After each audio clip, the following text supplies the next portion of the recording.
They never wanted to. Let me back up a sec. If you told me a week ago that a national TV studio would turn into a firing squad, just for one kid getting a perfect score, I'd have laughed, maybe shaken my head, maybe even thrown in a joke about how America roots for the underdog unless that underdog actually wins. But there I was, sitting in the crowd, watching those bright studio lights burn holes through Amara Lewis, this quiet girl from the East Side, barely 17, and already the talk of every school in the city. No one expected her to ace the national math assessment hell. Most kids barely made it past question 10. She'd scored 100%. A perfect score. "There's no way, mister," Grayson said loud enough for the cameras to catch, arms crossed, mouth curled into that smirk teachers get when they think they've got you cornered. You know what I mean? The room went tense, like the air had just shifted, and all that congratulations, energy evaporated. You could almost taste the doubt.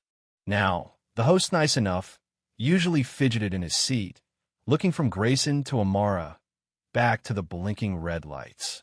"You're saying she cheated?" The way he asked wasn't curiosity. It was a trap. "All I'm saying is I want her to prove she didn't." That's the thing with suspicion, it spreads fast, like a cough in a quiet room. Everyone started watching her differently. And Amara, she just sat there, hands folded, eyes fixed on the studio floor like she was counting the tiles or searching for an escape hatch. The silence wasn't empty, though.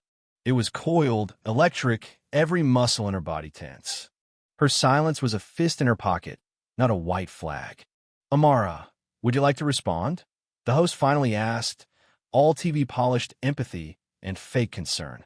She looked up slow, measured, not a hint of panic in her eyes. "If I say I didn't cheat, you won't believe me," she said, voice steady. "And if I say nothing, you'll say I'm guilty." That's when everything stopped. Even the interns holding cue cards froze. No one in that room expected her to hit back like that, to call out the trap, to shine a light on the way they'd already decided the ending. And right then, before anyone could react, the studio phone started ringing. Not a polite ring either, but this shrill, insistent sound that cut through the tension like a knife. The producer hustled over, whispered something in the host's ear. Everyone shifted in their seats, the moment teetering on a knife's edge. "Mrs. Lou," the host, picked up the receiver, voice shaking a little. "You're from MIT?" She looked at Amara, eyes wide, then handed her the phone like it was some kind of relic. "They want to speak to you." Now, if you've ever seen someone's life change in a single step, you know how quiet a room can get. Amara stood up, walked to the desk, shoulders back, every eye locked on her.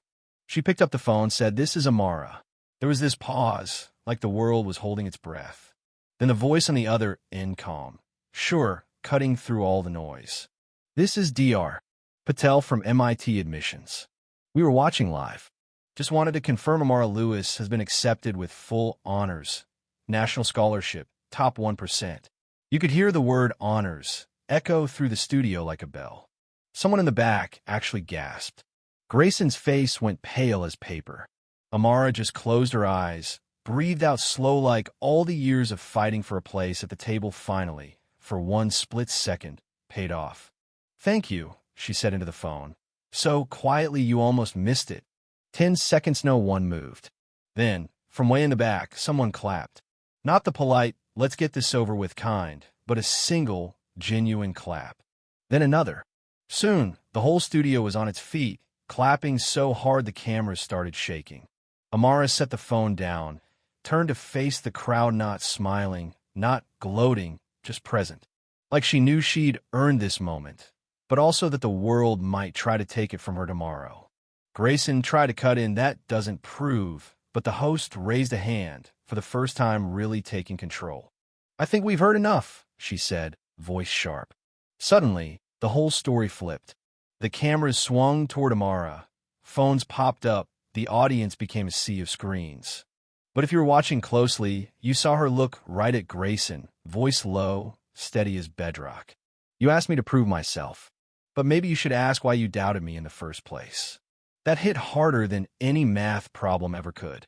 The whole room just shut down, a wall of silence. It wasn't about numbers anymore.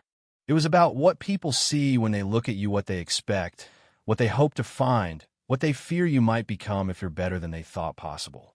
When the camera stopped rolling, Amara stepped outside into the new morning, light blazer, still crisp, face calm. There was a small crowd now, kids from her school, parents from the neighborhood, even a few strangers who'd watched everything go down online. Some applauded, others just nodded, a kind of silent respect that meant more than any speech. Grayson stayed behind. He never apologized, not out loud. But sometimes silence says more than any words ever could.